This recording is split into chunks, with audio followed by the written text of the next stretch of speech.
এবার আমরা কোটিপতি হব, তুই না শুধু আমি। যা সর্দার, আরেকটা কত বড় দানব। তুই কে রে, এখানে কেন আইছ? আমার বন্ধু বিশ্বাসঘাতকতা করে নদীতে ফেলে দিয়েছে, তাই এখানে চলে আইছি। তাহলে আবার ফিরে যা। চলে যাব? আমি তো সাঁতার জানি না। একটা কাজ করো, আমাকে একটা নৌকা দাও। নৌকা তো দিয়ে দিব, তার আগে আমাদের একটা সাহায্য করতে হবে। কেমন সাহায্য? আমার সাথে আসো।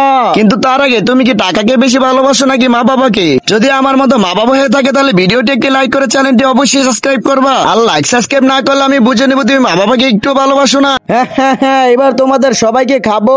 ছেড়ে দাও আমাদের, ছেড়ে দাও। এই সেই দানব যে আমাদের লোকেদের খেয়ে ফেলতেছে, ওকে মেরে আমাদের বাঁচিয়ে নাও। ওকে মেরে আসতেছি, তোমরা নৌকার ব্যবস্থা করো। হ্যাঁ। এই বন্দুক আমাকে কিছুই করতে পারবে না। আরে ভাগো ভাগো, দানব আসতেছে।